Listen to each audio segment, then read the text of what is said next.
One, two. All right, let's roll. Welcome. You're listening to the Saddle Up Podcast, where we discuss everything related to UTRGV athletics, past or present. We'll catch up with old teammates, friends, and take you down memory lane with exclusive interviews. This is the Saddle Up Podcast, the voice of your covered walkway streets. So dope. This is gonna be awesome. Stay tuned for new episodes every week. From Bronx Village to the Fieldhouse, we'll cover it all. Hell yeah, dude. Carpe diem. So saddle up and let's go. Let's go. Saddle up, partner. What's going on, guys? It's the first episode of Saddle Up Podcast, and today we have a very, very, very special guest who brings some validity to this project that G and I kind of ventured down this road with. And so without further ado, we'd like to welcome Chasse Conque, your athletic director for the University of Texas, Rio Grande Valley. Chasse, thank you so much for lending your time to us and being the first official guest on the podcast. Oh, Thank you, Chasse. No, you bet. And Gonzalo, Matt, appreciate you guys doing this. I think this is based on our conversations and things we've had a chance to talk about. What a great way to celebrate our institution, our legacy institution, our history, and really kind of bridge our legacy and the foundation that was built by you guys to where we are today at UTRGV. So very much an honor to be here with you guys. And ladies and gentlemen, if you don't know, this is the man that actually got the myth of one day having a football program to the university. This man delivered it. So I just want to give you your flowers now, Chasse. Kudos to you. That's Chasse, an amazing, yes. It's crazy. We've been talking about this since the 80s and 90s, and for it to come true, it's an awesome thing for us Bronx Nation guys, you know. Thanks, guys, and but y'all know it as well as I do. It's it's been a dream for a long time. We even found an artifact from, I believe it was 1971, and you think about it, that was the year our baseball team went to the College World Series. So that spring was the College World Series team. That fall there was a referendum. There was a student vote on campus for football, and so that's kind of the first pieces of history that we have found that. This has been a discussion for decades. I appreciate the kind words, but it's a village approach, and it's all about timing, right? It's about people and it's about timing, and we're blessed to have a president and Dr. Guy Bailey that has led this institution to what it is today, and really setting a foundation that it's not just about what's going on now or 5 years or 10 years from now. There'll be things that have happened over the last few years that will make a lasting impact on the university and the region forever. And football's one of those. And I think we all recognize what it can do, for our school, but also all our athletic programs. And maybe looking forward to diving into that a little bit later on. Yeah. Absolutely. Well, Wow. Speaking of diving, that's another program that's coming with football, correct? Like that was a hell of a segue. You should be in radio, Chasse. Like that was kudos to you. Way to pick up on that. You caught that, Matt. Yeah, you're getting a raise. We're excited about that program as well. We will hire our first head women's swimming and diving coach this summer. And really that program is going to step into a really good situation. The city of FAR and our partnership with the folks in FAR led to that beautiful facility just right down the street from our campus. And so our program is going to have one of the best facilities in the country to train in, to compete in, and really probably overlooked a little bit. We're really ahead of schedule with that program. We're actually hosting the WAC men's and women's swimming and diving championships next week. And so all women's teams, and we have not only our full members, but we've got the likes of Idaho and UNLV and Wyoming, other institutions that are a part of WAC swimming and diving. We'll be here in the Valley for a 4 or 5 day event next week. It's pretty neat that we're already hosting that championship before we even have our own program. Well, y'all hosted the volleyball championship too, right? Is that correct? We did, and kind of becoming in a really cool way, kind of championship central right now. Hosting the volleyball championship was big for us, and you always love hosting championships, but pretty sweet when you can be the regular season champion and have that 1 seed and take that enthusiasm into the tournament. There's a lot of pressure when you host, and unfortunately we lost to a very good Utah Valley team in the semis, but our attendance off the charts. We broke all kinds of attendance records this year for volleyball. We also have received the bid to host the tennis, men's and women's tennis championships. That we're going to do that in Harlingen. That's going to be at the HEB Tennis Center in Harlingen next spring, and we're bidding for others. And so I think we're going to be able to bring some really good Division I competition, not just through regular season play, but really championship play to the Valley. Wow, that's monumental to the Valley. That these are awesome things that are happening, not only for us old heads, these guys that finally seeing all this success, happening after years of, especially when we were there, we didn't, to be quite truthful, I mean, we didn't feel that. We weren't part of any kind of big success like that. So to still be a part of it is a huge thing for us. And I can't say enough. Yeah, I can't say enough about that. Yeah. Well, and I appreciate that. But you go back and y'all aren't going to believe this. I don't know how I got into a wormhole the other night, but there was an archive. I want to say it was 1993. It was South Alabama UTPA at the field house, Sun Belt Conference basketball game, and it was just some highlights. I love Greg Silber. That's somebody that I want you guys to have an opportunity to visit with. He wrote. I would love to. He wrote that book. Yeah. It's on my shelf behind me, and there's so much great history here, and I know what you're saying, Gonzalo, about the progress and the growth, but I mean, you go back and you dig into some of our programs and basketball, and you look at the legends that have come through that gym. And just watching this clip the other night, there was a center hung. Was there a center hung scoreboard when you guys played, or had you released it? Yeah. Yes. Just things like that. The old bleachers, the capacity was a little bit bigger then before we put the chair seating in, and but anyway, the history is so. Who was the guy? Who was the guy in '93? Was it Greg Guy? Greg Guy would have been there. I think Chris Clay would have been there, who I introduced you to last year in Vegas, Chase. He's going to be there in Vegas again.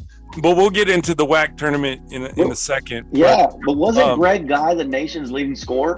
Greg Guy, yeah. Greg Guy was 93, 94, somewhere around there. That's right. Yeah. He was the nation's leading scorer. Man, there's some scorers that have come through that. Some really great players. Well, I'll find this clip and send it to you guys. For sure. We would love that. And then, guys like Derek Fisher played, 4 years in that Sun Belt Conference at Arkansas Little Rock, and he went through the field house 4 times. And we didn't like it so much, Matt. I mean, he did go through it, and I remember him hitting that long, I think it was 70-footer to beat us. Yeah, on Lalo, and then gets drafted by the Lakers. That's awesome. No, go get some money. Some good and bad memories. Guys, coaches like Wimp Sanderson, who was at Arkansas Little Rock, that coached at Alabama for so many years, and he was widely respected in the coaching community. There's so many coaches that have gone through there, whether they be on staff at Pan Am or UTRGV, or just coaching against the program. There's such a rich history. Growing up, my dad grew up in Far, and they would sneak into the field house and play pickup games. And so decades later, now he goes to the games and sees his son play for the university. It was kind of, it's a crazy moment. So I think since then, Chase has cut off that entrance, that secret entrance that into the field house, right? Yeah, everything's got a thumb code now, so there's no sneaking in anymore. We may not be that sophisticated, but we've had to risk manage a little bit. So we've had to eliminate maybe some of the neighborhood coming in at night, Matt. My dad and his friends, right? You had to eliminate that. So Chase, I know Matt talked about some of the great coaches, that coached in the conference before, in the Sun Belt Conference and all that. What is your experience with, some of the great coaches that have come through while you've been there? And maybe if you want, kind of talk about some of the coaches, some of the great staff and coaches that you have, all the way from volleyball, women's basketball, men's basketball, all the way through baseball. Even your staff, Chase. Yeah, even Absolutely. your staff. Even your staff right now doing great things. Yeah, with Sarah and Julie and, that marketing department. Yeah, elaborate a little bit on that. I'd love to. And I appreciate that question because we are proud of the great people we have here and the passion. And the thing that unites us as a staff is the passion we have for what we do, but also the passion for the Valley, for the institution, for the success of our student athletes. But there's a special common thread with the group we have right now, coaches and administrators combined, that we're on a mission. We're on a mission, and we're doing a lot of things right now to help all of our programs, to help all of our student athletes. And when you have that kind of common thread with a large group of people, special things can happen. And so it is about people. But you look at the history, you look at the Al Ogletrees, you look at the Lon Krugers, Mark Adams that coached here. You look at then you look at today, you look at Todd Lowry, from another legacy institution, his success. Phenomenal coach. Todd is amazing. And how that's translated to championship success here, and winning our most recent championship this fall.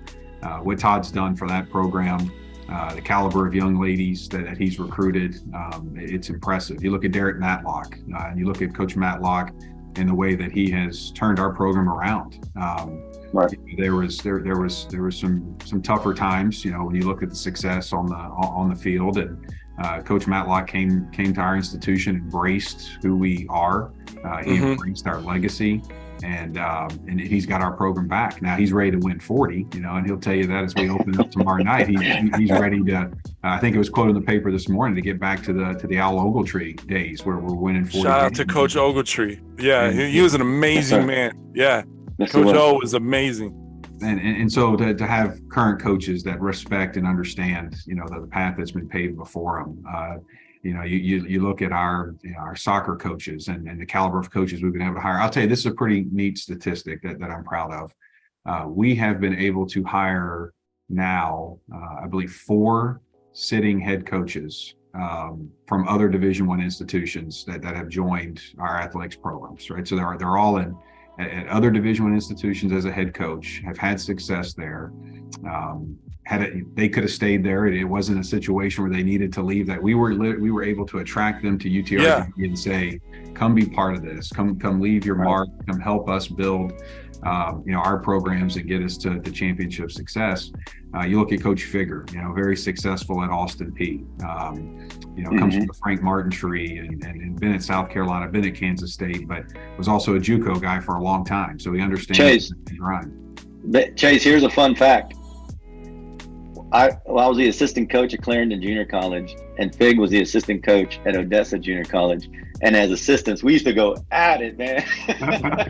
Oh, that's a good one. Well, offline, we'll have to trade some stories then. That's good. Yeah, JUCO can be its own podcast. The JUCO Talks. I just now found out that we're probably not going to get Coach Figger on as a guest because come on.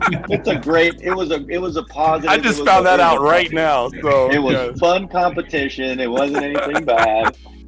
We were rivals. It was good. It was Scratch really him good. off the list. Well, and in his time at Odessa, though, that spoke to us, right? He had, and that's where he fell in love with Texas, right? So that was a huge piece for us to be able to attract him here to the Valley, and but really across the board, just good men and women leading our program. Coach Sharice Hicks, she's our director, head coach for track and field, cross country, men's and women's. Very large responsibility. Really, it's 6 sports when you have indoor, outdoor, and cross country. Yeah. She's an up and comer. She is going to be very good. Has already done great things with our program just in her second year, and look forward to watching her continue to build our track and field and cross country program. So on the coaching side, across the board, great group of people. They're recruiting good kids. We have 3.29 GPA coming out of the fall as a department. Unbelievable. Yeah. Unbelievable. Yeah. Wow. I think we had a 2.9. Well, the curve, Matt's GPA messed up everything. No comment. Whatever. I guess I could pull some old transcripts, but no. Yeah. no. You can, yeah. That 1.2 kind of hurt the whole team. I got a diploma on my wall, so I'm good. I'm solid. I made it. Put a bow on it. But yeah, academically great group of young people. We finished the semester 10th in the country of all the Division I schools in community service. So you look at the building blocks, and when you have good leaders, you start. We continue to recruit really good young people. Premium on athletics, community involvement, really defining what Rally the Valley means, right? And that's a lot of things, but community service is really important. And then you transition into our staff and administrators. We have an extremely talented group. I mean, our senior team, I'd put them against anybody in the country. They first and foremost are passionate, but they're also grinders. They know what it takes to roll their sleeves up, and they all wear multiple hats. Truly have a love of our kids and working with one another. You talk about our marketing external team, Matt. I mean, Sarah Hernandez, former herself, right? Yep. Former student athlete here, and to have her as leading our marketing efforts. She also oversees strategic initiatives, and I lean on her a ton for a lot of institutional knowledge and an understanding of what's been done in the past and how to continue the momentum. And bridging that gap and making sure that our legacy is celebrated. She's been tremendous. Jonah Goldberg. Jonah's been, gosh, I think Jonah maybe 12 or 13 years now that he's been associated with our athletics program. And that guy does the work of about 4 or 5 individuals. It's tremendous. Molly Kastner. I got a handful of folks that came with me from Little Rock. And Molly is amazing. We spent time visiting, you and I and Molly, in Vegas last year at the conference tournament, and her ideas and her energy and just her aura, when it comes to talking about, athletics and the program and building something that all the athletes, whether they be current or former athletes, can be proud of, and so, yeah, Molly, you can't speak enough about Molly. So shout out to Molly. She's amazing. I agree with all those things. Molly and I have worked together, 5-6 years now. And her love and passion for the student athletes unmatched, and high level, student athlete herself, part of the track program at Florida State. And but there's others. Seth Jones was with us at Little Rock. He's now our chief of staff, associate AD for corporate partnerships and tickets. John Evans, our senior associate AD for facilities and leading us, which I definitely want to dive into our capital projects he's overseeing. How about this, guys? When it's all said and done, $80 million is what we're in the midst of investing right now in facilities. Yeah. $80 million. Well, while G and I helped.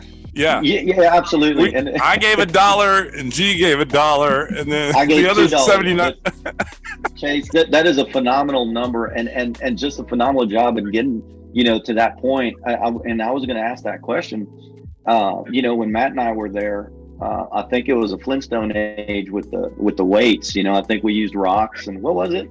We used different apparatus that we pulled from other high school weight rooms. They brought them in, but we didn't have those awesome facilities. And I know that I've been keeping up on social media with a lot of those upgrades and those facilities that you're adding. Not only for your athletics, but for the university as a whole.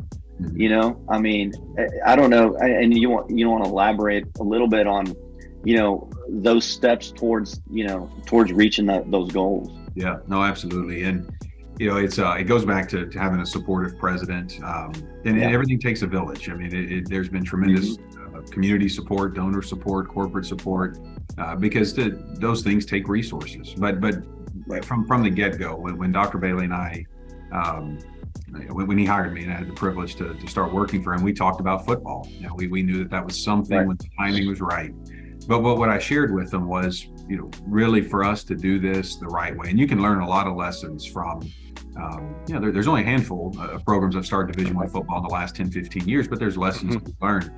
I told them for us to do it the right way, we need to make sure that we're taking care of our current 16 sports first, and make sure we position them well before we start our football program. And so, everything's kind of a little bit of building it mid-flight, right? Things are running parallel to one, and so all of these projects are really going to happen around the same time. We've already broken ground. We'll be finished sometime in November with about a $10 million soccer and track locker room operations center, and so it's going to complement our track and field that we already have. We put the press box up this off season, so we got to utilize that for our ESPN broadcast and take care of what we need to from a media standpoint. And then the $10 million complex that includes sports medicine, what we call our West Campus Sports Medicine Facility. They'll be finished in November. That's going to take care of 8 of our sports right there. Not to cut you off, but the fact that you said we had to have the press box ready for our ESPN broadcast, that's an awesome statement right there. That is an phenomenal statement, because I can speak from times past, right? That the athletes, ESPN never came to, broadcast. We weren't games on their map. Yeah. And then, me living in California, and both of you know this, I watch every game on ESPN Plus, and so it's just the way to what you're doing and making the university, the exposure accessible, whatever you want to call it, is just, we can't speak enough about it. Again, we have to give you your flowers, because how you're taking the university and advancing it, it's unreal, Chase. It's unreal. And Chase, we can really appreciate that. Just watching it kind of grow from, back then, just being a part of it all, it's really appreciative from where we're sitting. Yeah. And I recognize that. And you're giving me, Matt, both of you guys, way too much credit, because it just takes a lot of good people, And you know what's neat, and going back to Jonah Goldberg, our soccer broadcast, our basketball broadcast, our baseball, our volleyball, anything that we broadcast and that we are able to use our ESPN and ESPN Plus platform for, it's a first class production. I mean, our guys, when you watch Matt, when you're tuning in from California and watching a home game, the graphics package, it is that image, right? And we're seeing more eyeballs right now than we ever have. And so you want to put your best foot forward. And our media team does a great job, but it also goes back to, and this can be something we can get into here in a minute, being a part of a strong conference. And when you're in a league that is ambitious and you're associated with like-minded institutions, ADs and presidents that value athletics, that's where you get some really good things, and that's where you get your ESPN deals, and you start getting that coverage. And so we can get to the conference piece in a moment. But going back to facilities, golf, we've broken ground on our new golf facility that's going to be at Champion Lakes, the old Palm View Golf Course. It's Champion Lakes now in McAllen. Oh, wow. Roughly a $2.5 million facility right there. It's going to have hitting bays, locker room, clubhouse, coaches' offices. We'll do a similar treatment to our tennis, for our tennis program, finally construct them a clubhouse and locker rooms. Just debuted. We have a great baseball stadium. We are in the stadium. It's 22, 23 years old. And so there's some deferred maintenance and some updating that we need to do. We just retooled and completely renovated the clubhouse, new locker room, training room, bathroom facilities, nutrition area, and just brought our student athletes in it for the first time, maybe 2 weeks ago, so they could see it, and it turned out fantastic. So everybody is going to get something. Then you move into the field house. We opened up our new weight room. We were able to debut that in August. That's been a highly functional space. The offices, the office I'm sitting in now, this is all the field house. And that's what's been fun about this. This building was built in 1969. And to be able to come back in and reinvest in this facility, bring it back to life, give it some new life. And so we've got new administrative office space, renovated restroom facilities. We've created that Vaquero Village, which is our pregame gathering place. We've had 3 sellouts already this year for basketball. That's amazing. And we had nearly 7,000 when we had the UT doubleheader at Bird Ogden. So getting people back in the field house and getting that energy going has been a lot of fun. Well, the way, the podcast is also aired on YouTube, so you can find us. But the shirt that G has on right now is telling me that he wants to go and try out the weight room. He's what are trying you talking about? I thought we were getting cut off from the neck up. I didn't think you could see my medium shirt that I have on. I think I see some flexes come across. I don't know, Chase. Chase, I want to use your weight room. Like, let me check this out. I've been tune into YouTube and see G's muscles. So oh, come on. Yeah. Come on. Yeah. Well, that's a great segue to. No, but that is so awesome, Chase. And I'm sorry that Matt had to go to the medium shirt that I have on with the little tiny bitty muscles that we have on. Lastly, I will mention though, because let's talk basketball and about 3-4 years ago, we opened up the renovated locker rooms, right? Locker rooms for men's, women's basketball, volleyball. We've done a few things in the volleyball team room this offseason. We're about to put another $17 million into the field house, and a couple of things are going to happen quickly. One, here in about 3 weeks, we're going to gut the interior and build it back up. And so new board, new seating, all new digital, an even larger video board than what we have now. A real cleanup with technology, aesthetics, new ribbon board. I mean, it's going to be completely revamped, and we're going to be able to turn that around before we start our volleyball season in August. Wow! And then sometime in summer, and then we're going to start on our front porch, our atrium, and that's going to be about 16,000 square feet. That's going to extend on the east side of the building, giving our fans really that true D1 environment. That's right. They're going to walk into this rotunda, all the fan amenities, the restrooms, concessions, the bookstore, the Hall of Fame area, being able to celebrate our history and do some neat things with timelines. All that's going to be constructed in that atrium project. And then you guys may remember, do you remember the old the pool that was here at the field house? Yeah. Oh, I absolutely took classes in that. Took classes, and we did like spring endurance, after the season. They would put us in the pool, and we'd have to, I remember that pool very well. Yes. So it's still a functioning pool now. It's been around for a while, and with the city of FAR and our partnership with the natatorium there, we're also constructing a new pool at the rec center here on campus. We are going to convert that starting in May into a practice facility for our volleyball and basketball team. Nice. And so absolutely great things happening. When you look up and you see all of this as it's going to come together over the next 18-24 months, still doing it here at the field house, right? Still having that history and still being able to celebrate since 1969 playing in this building. Yep. It's some much needed improvements because our conference, if you look across our league and the venues, I mean, you look at last night, men's basketball had a nice win at Grand Canyon. You look at their basketball arena, you look at the 6,000 or 7,000 they put in that building last night. You look at what Cal Baptist has built. You look at UT Arlington. I mean, look across the entire landscape. It's very important that we invest in all of our programs to really give our coaches and our kids a chance to compete at the highest level. That's Absolutely. amazing. Give them a chance with everything. Recruiting. Put them on the same. Yeah, exactly. Yep. Recruiting and retention. That's right. You recruit the best athletes that you can, and then you give them a great product to show that you can have success here at the school. And then as far as retention, not only are you trying to retain the athlete, but you give the coaches the tools to be successful with the facilities and the money and the support that you're giving to the programs. You're able to retain those coaches like a Todd or like a Coach Figure, or you're able to attract those coaches from successful programs. Like, okay, UTRGV is no longer just a stepping stone job. It is it's a destinational job to get to.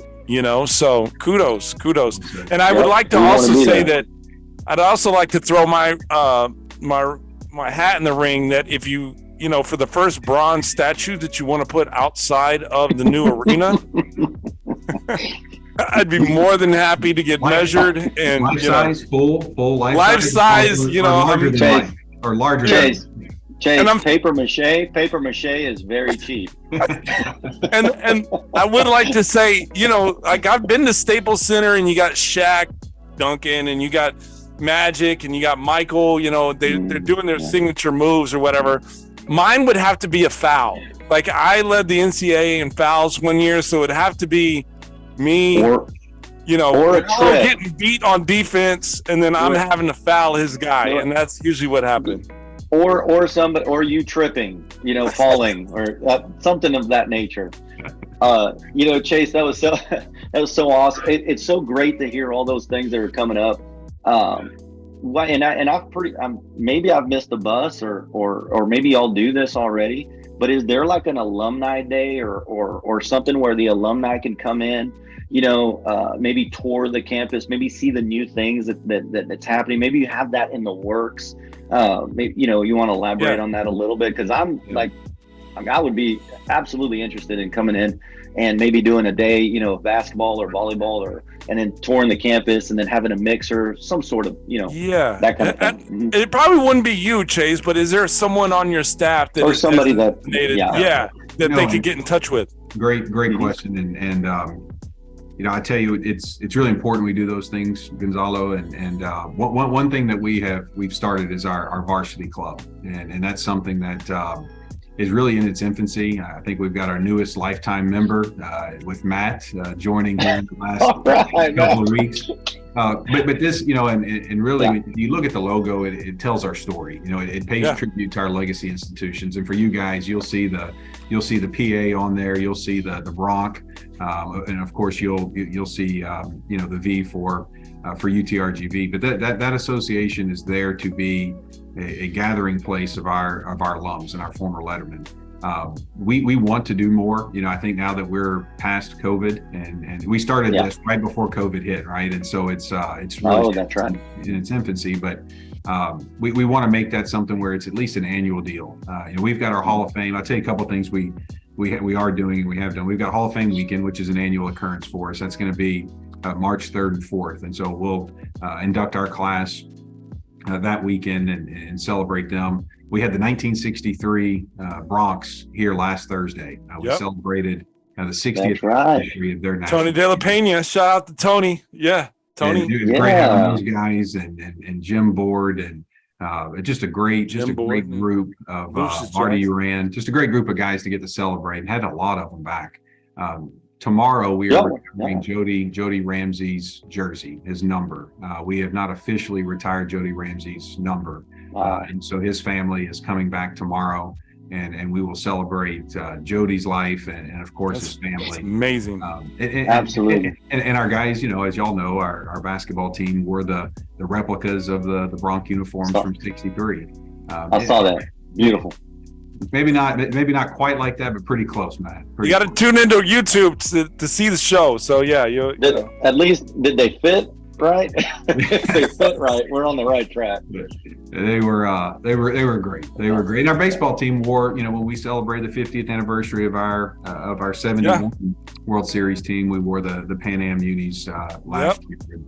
And so there's neat ways, but to your original question, the varsity club is something that we really would love for our alums to really buy into and be part of this, and come back and celebrate us and really celebrate everything that you guys were a part of, and get to know our current coaches and kids, because it's listen, it's the same. It's still sport, it's still relationships, it's still being a student athlete, and there's a lot. So if somebody's traveling from out of town and they're in town and they want to see the facilities, do they just contact the athletic department, the office, and just say, hey, I'm so-and-so and I played and I'd like to see the new facilities because I heard it here on the Saddle Up podcast. Yeah, or if they'd like to be a part of the varsity club. Yeah, exactly. And maybe we'll shout it out here. We'll be talking to a lot of former players. Yeah, and exactly. I mean, the answers to Matt, to your question, absolutely. And whether you shoot me an email, call the front office, ask for me, whether it's myself or somebody from our team, there's nothing better than when our former student athletes come back. There's nothing better than learning the history, showing them what's changed, and then introducing them to our program. So please reach out to me directly, reach out to our staff. Our website, I think, really does a good job with not only our directory and how you can get in touch with us, but the varsity club information's there. You can learn more about our facility enhancements that we're doing that I recapped earlier for every sport. But please, if when and if our former folks are back in the Valley, we want them back here on this campus, and this should always feel like home. It should, and it's, listen, there's a lot of people that sit in my chair, the history of a department. There's been a lot of great ones before me, and I know there'll be a lot of great ones after. But one of our top responsibilities when we're in these positions is to be stewards of the history of the program, and our coaches also take that very serious. And so we want that to really be sincere when we say it, and we want it to be received very sincerely, and that we're passionate about our history and getting our folks back. Well, absolutely, Chase. And go ahead, Gene. Go ahead. Well, I know that we're kind of going to wrap up. I know that we're closing in on the time, and we don't want to take too much time from you.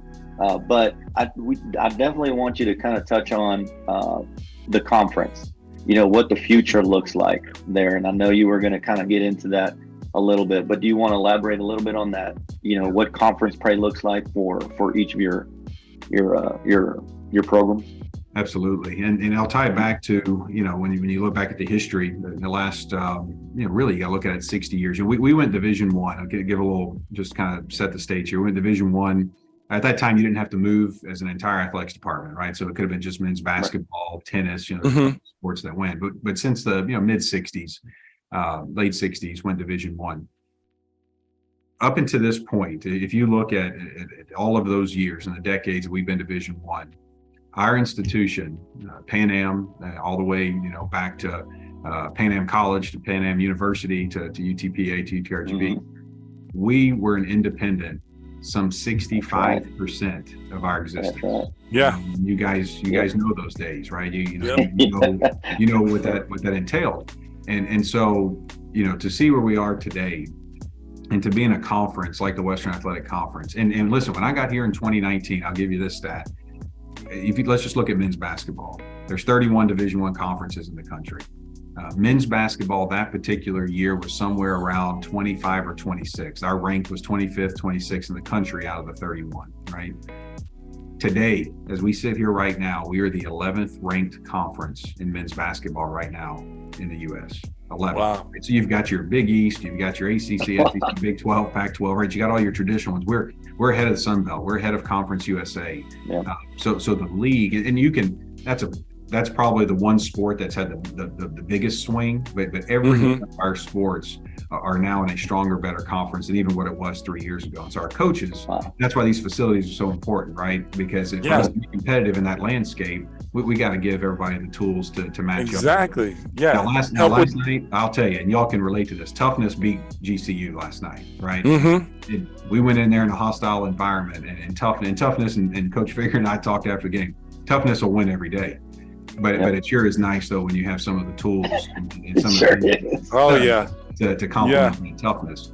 So our league is stronger, but as you go back to, I think, in my opinion, on the why were we an independent for so many years? Because when you're an independent, it's hard. You can't. There is not that AQ into the NCAA tournaments and championships. You can't win a championship, and over time, it's hard to recruit to that. It's hard to retain. Yeah. I really think, guys, and I think y'all agree with me, that the missing piece was a football program.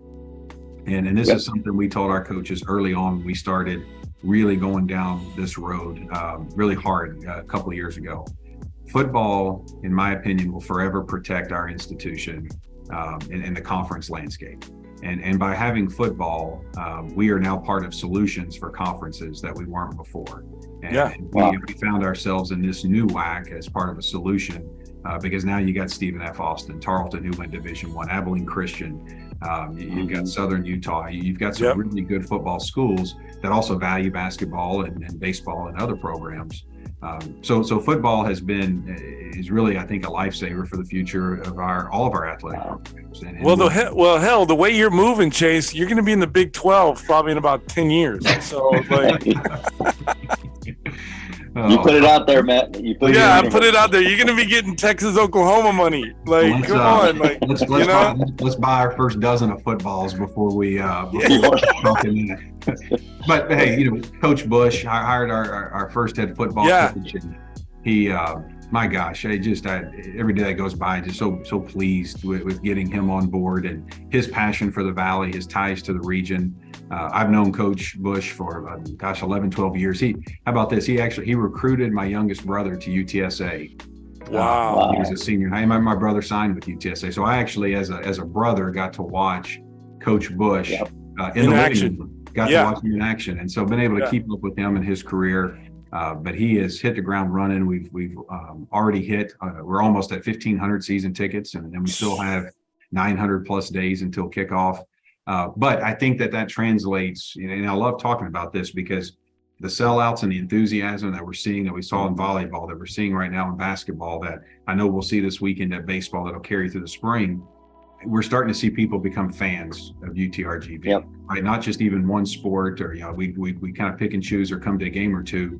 You're seeing the brand around town. You're seeing the community. Yes. And football is just another vehicle to help us rally the Valley. It's another vehicle to help tell our story, get people excited about everything that we're doing at UTRGV in the athletics program.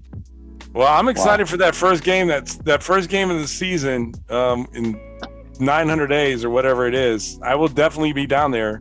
And I'm excited. You can unveil my bronze statue, but at the same time. Maybe at the same time. We'll put it on wheels, Matt, so we can make sure that it's when we play at Bird Ogden, we play on the island, HEB Park. You just got to move it around, Just somebody with a pickup truck. Joan is driving the pickup truck. Yeah. And you can roll it right to the recycling bin when you're done. I didn't say that. Chase didn't say anything. I love it.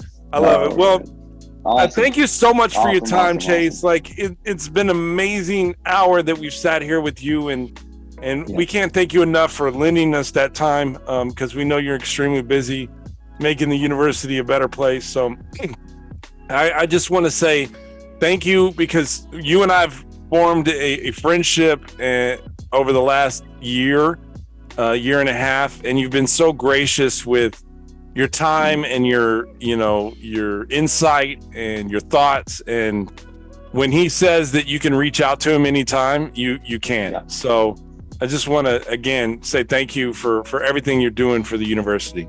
No, I appreciate that, and appreciate you guys. And I appreciate your love and passion that you still have for our place, and for bringing this podcast to life and making it a reality. I think it's going to be really neat to see the impact this is going to have, the people that are going to come through interviews like this, and really just help continue to tell the story of a great place that we all love. So, and if you subscribe today, Chase, you'll be number 6. Like, you'll be our 6th subscriber. So I think need you to 5. Subscribe.